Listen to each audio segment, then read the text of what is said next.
Ensuite, Kamal le mythomane, tu nous dis que l'État algérien avait le droit de virer les Marocains, donc les 350 000 Marocains. C'est un chiffre. En fait, il y a une fourchette, hein, parce qu'on ne connaîtra jamais le chiffre exact, mais il y a une fourchette entre 350 000 et 450 000, voire 500 000. Donc, tu nous dis que l'État algérien avait le droit de les virer comme ça du jour au lendemain, Nahar el-Aïd, et tu oses te prétendre musulman comme tes copines, hein, tes supportrices, et tes semblables. Hein. Alors, donc, je t'invite à te pencher sur l'expulsion des Marocains vivant en Algérie, un document qui a été fait par le CNDH, comme tu peux le voir. Et on va voir qu'au point de vue du droit algérien, déjà, c'était contraire à la loi algérienne, tout simplement. Alors, on va y arriver. Tac, tac, tac. Petit instant.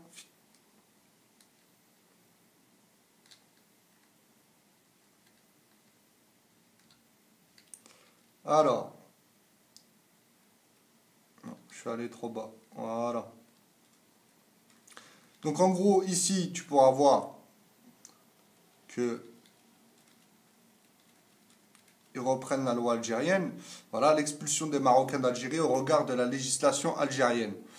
Donc le texte applicable en la matière lors de l'expulsion des Marocains par l'Algérie est l'ordonnance numéro 66-211 du 21 juillet 1966 relative à la situation des étrangers en Algérie, donc abrogée et remplacée par la loi du 2 juillet 2008, complétée par un décret d'application numéro 66-212 du 21 juillet 1966. Donc là, il donne toutes les raisons, hein, je ne vais pas vous dire, qui font que l'Algérie procède à des expulsions d'étrangers. Et qu'est-ce qui conclut donc, ici, voilà, comme on peut le constater, l'ordonnance de 1966 établit en termes laconiques d'ailleurs un pouvoir d'expulsion purement administratif sans qu'il y ait à aucun moment de la procédure une possibilité de saisir un juge à même de trancher le litige. Une fois l'expulsion décidée, elle doit être exécutée par l'intéressé sans aucune contestation de sa part, sans même aucun recours administratif. D'autre part, si l'on met à part l'expulsion pour condamnation judiciaire à raison d'un crime ou délit, les deux autres motifs d'expulsion ne sont pas précisés et demeurent à la discrétion de l'autorité administrative. Atteinte à l'ordre public, retrait ou refus de la carte de résident justifié par l'absence des conditions requises qui ne sont pas précisées par l'ordonnance. Dans tous les cas, écoute bien Kamal, dans tous les cas, aucune de ces règles ne s'applique à la situation des Marocains expulsés d'Algérie qui ont été expulsés collectivement au moment où l'ordonnance, de par sa rédaction, semble disposer à l'égard d'expulsions individuelles examinées au cas par cas. Car comment peut-on découvrir soudain, que 45 000 familles marocaines menacent l'ordre public de l'Algérie ou bien qu'elles ne puissent plus remplir les conditions pour continuer à bénéficier de la carte de résident. L'une des principales conclusions à retenir de ce qui précède est que l'expulsion des Marocains par l'Algérie, dans les conditions où elle a eu lieu, était entièrement illégale au regard du droit interne algérien. Comme nous l'avons écrit plus haut, et pour rester sur le plan du droit, les responsables algériens auraient pu agir dans le cadre de la Déclaration universelle des droits de l'homme à laquelle la constitution algérienne se réfère et éviter ainsi beaucoup de souffrances pour les familles expulsées. Aucun motif légal n'ayant été avancé, l'expulsion constitue donc un acte politique de vengeance contre le Maroc qui a récupéré en 1975 ses provinces sahariennes. Récupération qui n'a pas été admise par l'Algérie, l'Israël-Algérie. Voilà. Un pays traditionniste qui se prétend musulman. Mais je vais conclure sur ça. Je ne vais pas conclure tout de suite, mais on va le voir dans cette vidéo quand je vais conclure. Vous n'êtes pas musulman. Vous n'êtes pas musulman. Et je ne suis pas un takfiriste ou je ne sais quoi. Je suis juste un simple musulman marocain qui constate que vous n'êtes pas musulman, que vous êtes des ingrats. Hein. Dans ta vidéo de merde, tu dis oui, ils avaient la photo de Hassan II, ils disaient Aïch El Malik, mais quand vous vous réfugiez au Maroc, hein, ça ne vous dérangeait pas que les Marocains, en 57 par exemple, quand vous vous réfugiez au Maroc, là ça ne vous dérangeait pas que les Marocains disaient Aïch El Malik. Hein. Quand à l'époque, dans les années 1800, vous vous réfugiez au Maroc, là ça ne vous dérangeait pas que les Marocains aiment leur sultan, par exemple.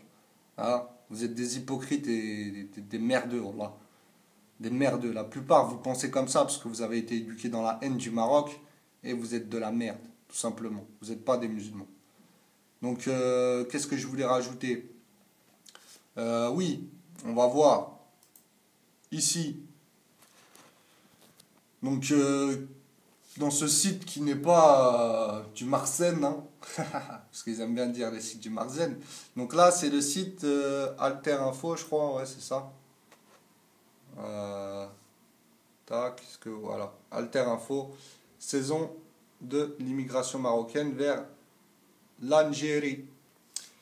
Eh oui, c'est comme ça que les Marocains du Rif appelaient votre pays. L'Algérie, ça vous va bien, je trouve. Un pays d'âne, pour les 3 cas. Donc, voilà. Donc,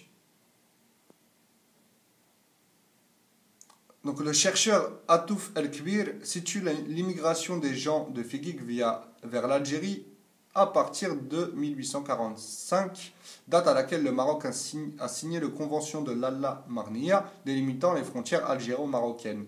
Je cite, autrement dit, ils étaient interdits d'utiliser l'espace agro-pastoral traditionnellement réservé à leurs troupeaux et qui était désormais incorporé au territoire algérien.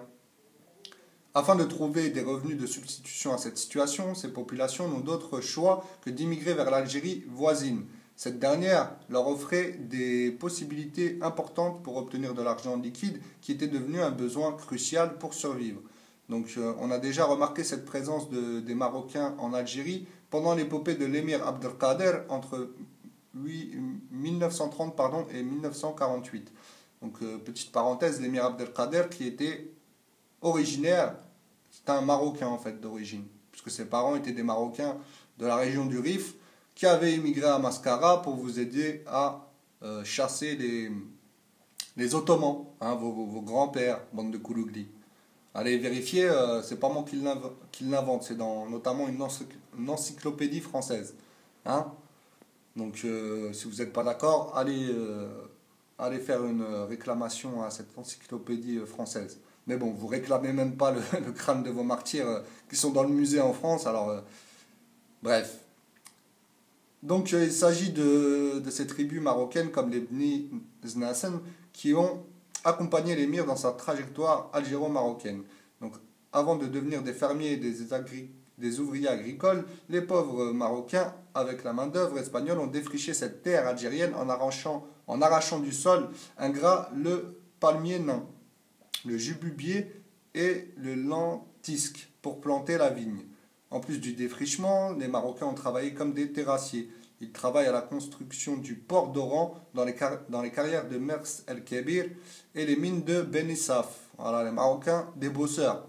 Ils bossaient à la place de vos grands-pères, les Harkis. Donc, les Marocains préfèrent le travail à la tâche pour gagner plus d'argent. À partir de 1890, une liaison maritime a été créée entre le port de Melilla et Oran pour acheminer des rifins en Algérie. À la différence de l'immigration algérienne au Maroc, qui dès l'origine fut une immigration de couche moyenne essentiellement urbaine et qui garda pour toujours cette caractéristique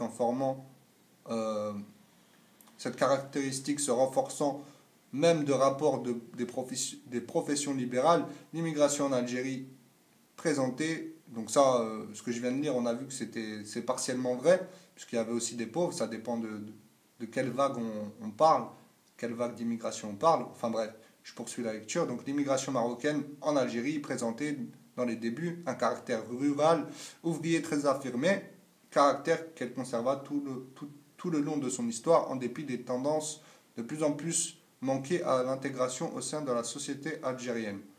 En 1895, dans le Maroc inconnu, Amoulier rappelle que chaque année, plus de 20 000 Rifins viennent travailler chez les colons comme vendangeurs et moissonneurs. On peut vérifier la présence des Marocains en Algérie dans le début du XXe siècle en consultant l'état civil de 1916. Cette année-là, 2 Marocains sont nés respectivement à Marnia et Ain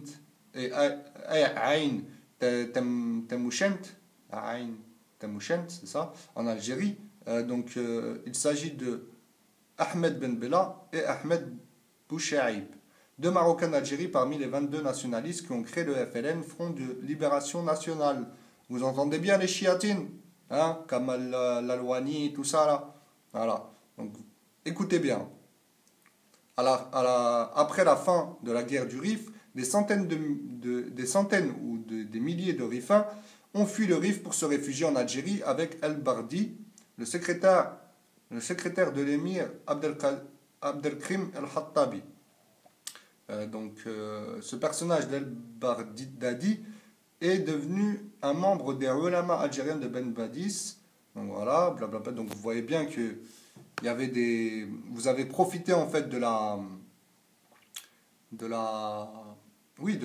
l'expertise des guerriers du Rif, hein, des Marocains du Rif.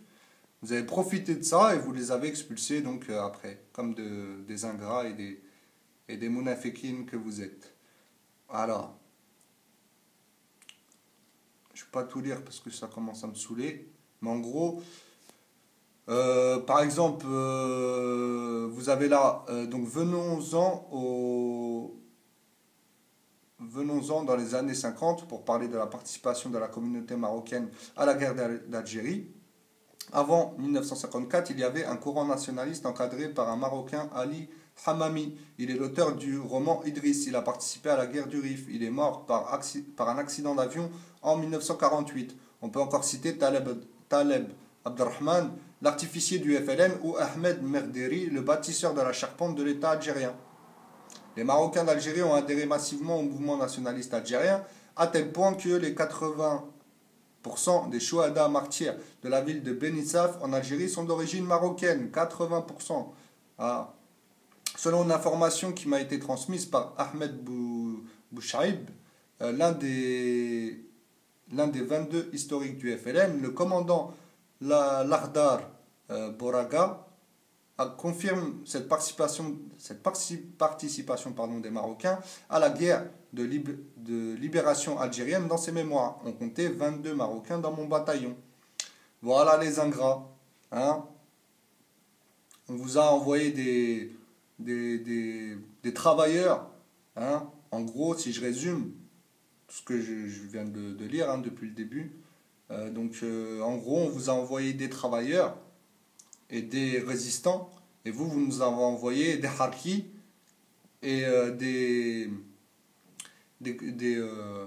exilés pour la foi, des pauvres, comment dire, des harkis aussi complices. Donc des harkis qui faisaient la guerre aux Marocains, notamment ceux du Rif, et des harkis qui étaient complices du protectorat français au Maroc, qui ont facilité ce protectorat, notamment dans la région d'Oujda.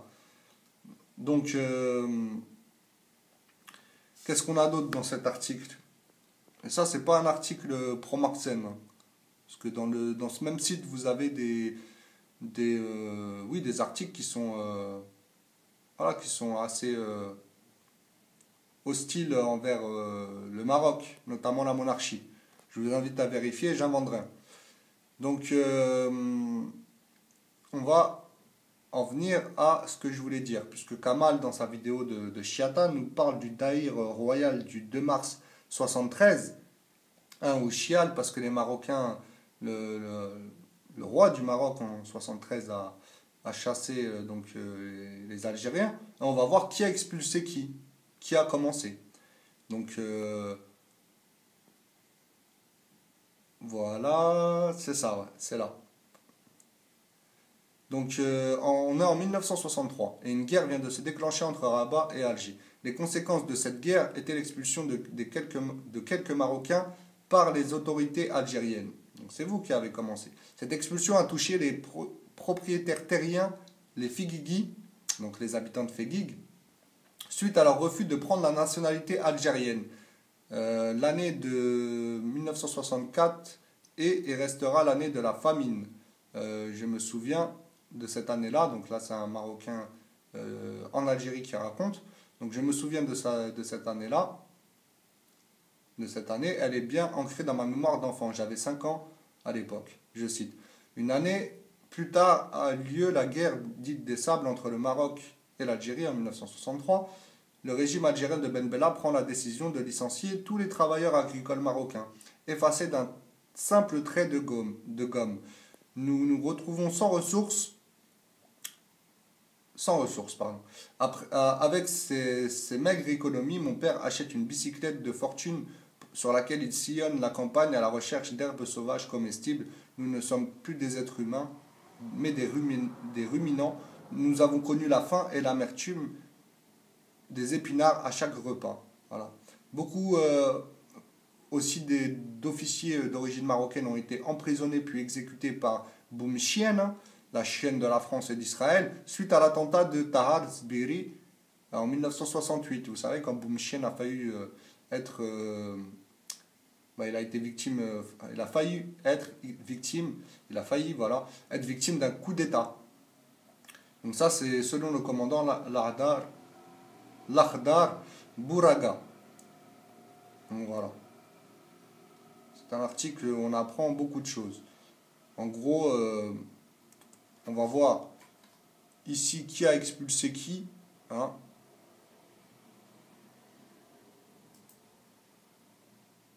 Dans cet article marocain, vu que tu nous mets des articles de Liberté Algérie, je vais te mettre un article de Yabiladi.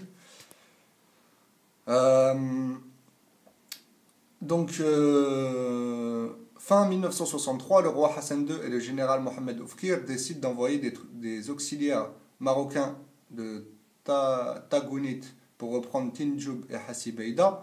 Le 5 octobre, l'Algérie débute son opération d'expulsion de près de 6000 Marocains qui s'étalera jusqu'en novembre de la même année. Donc on est en 1963, c'est vous qui avez commencé les expulsions de Marocains.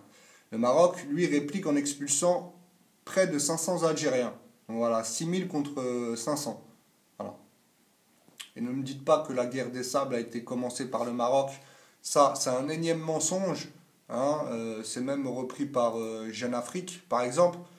Mardi 8 octobre 1963, l'armée algérienne attaque un détachement des forces armées royales au lieu dit de Hassi Beïda, non loin de Colombe Béchar. Voilà. 10 soldats marocains sont tués. Très vite, les affrontements s'étendent à la région de Tindouf et de Figuig. La guerre des sables a commencé.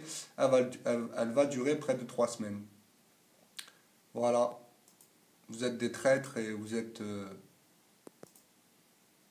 Voilà, pour moi, vous n'êtes pas musulman vu que vous défendez votre régime de Harki, hein, des Marocains, des Algériens, des Tunisiens qui ont trahi le pays d'origine de leurs parents ou leur propre pays et qui vous dirigent.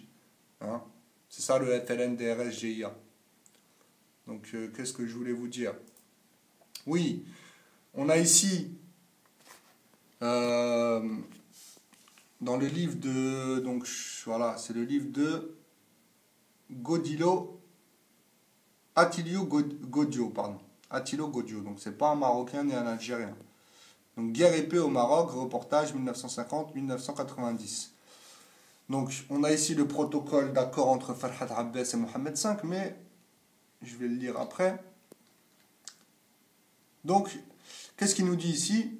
Pour confirmer ce que je disais, les Algériens ouvrent les hostilités. En juin 1963, des éléments bien armés de l'armée de libération nationale ont occupé de force de nouveaux postes situés dans les régions contestées.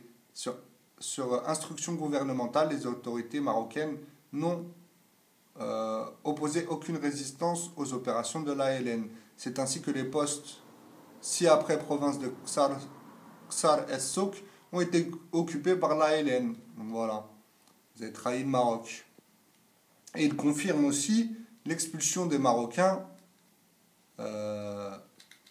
dès 63. Voilà. De juillet 63 à la rencontre d'Oujda. Depuis juillet 1963, les tensions maroco-algériennes s'est manifestée. La tension maroco-algérienne s'est manifestée dans les domaines suivants. Renforcement du dispositif militaire algérien tout au long de la frontière, et notamment entre Kronom Béchar et Figuig, dans la région de Tindouf. Le 16 août 1963, les Marocains de Figuig, possédant les palmeraies à Beni Ounif, en territoire algérien, ne sont plus autorisés à se rendre sur leurs terres. À Kronom Béchar et à Tindouf, les Marocains sont contraints par tous les moyens à adopter la nationalité algérienne. Participation obligatoire aux consultations électorales, imposition illégale pour les commerçants et les transporteurs, expulsion. Donc survol continuel du territoire marocain par des avions algériens, expulsion de Marocains travaillant en Algérie, ouvriers agricoles, commerçants, etc. Exaction très grave à l'encontre des Marocains avant leur expulsion. Donc voilà, vous avez commencé à expulser les Marocains et vous avez en plus commis des exactions contre eux. Bande de traîtres et de lâches. Alors qu'on a des martyrs pour votre indépendance que votre FLN DRSGIA a vendu à la France.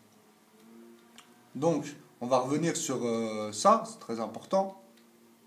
Le protocole d'accord du 6 juillet 1961 entre le Maroc et le GPRA, donc ça c'est le gouvernement provisoire algérien, qui était dirigé par Farhat Abbas, le président du GPRA, au sujet de la délimitation des frontières. Donc ici vous avez l'accord entre Mohamed V et Farhat Abbas, qui a été signé, et que Ben Bella, Boumchien, Bouteflika, toute cette clique-là du FLNDRS, GIA, ont trahi en évinçant Farhat Abbas du pouvoir. Donc voilà. Donc venez pas nous dire qu'on vous a trahi, que nanana, c'est l'hôpital qui se fout de la charité. Là vous voyez, c'est signé par Sa Majesté Hassan II, et donc ah oui, c'était pas Mohamed V, pardon, c'était Hassan II et Farhad Abbas. Donc là, voilà, ça vous dérangeait pas là que le Maroc vous aide à cette époque-là, hein, parce que là, vous n'étiez pas encore indépendant, bande de Harki. Et une fois l'indépendance obtenue, là, voilà, vous avez commencé à parler mal de Hassan II, etc., à dire que parler mal des Marocains et tout ça. Alors que dans cet accord, hein, il est bien dit que le gouvernement de Sa Majesté le roi du Maroc s'opposera par tous les moyens à toute tentative de partage ou d'amputation du territoire algérien. Le gouvernement provisoire de la République algérienne reconnaît pour sa part que le problème territorial posé par la délimitation imposée arbitrairement par la France entre les deux pays trouvera sa solution dans des négociations entre le gouvernement du Maroc, du gouvernement du Royaume du Maroc et du gouvernement de l'Algérie indépendante. Voilà. Voilà. Bande de traîtres. Vous êtes vraiment des traîtres. Donc vous avez vos dirigeants du FLNDRSGIA qui représentent votre peuple, hein, ont manqué à la parole de Farhat Abbas, donc à cet accord. Et je vais terminer sur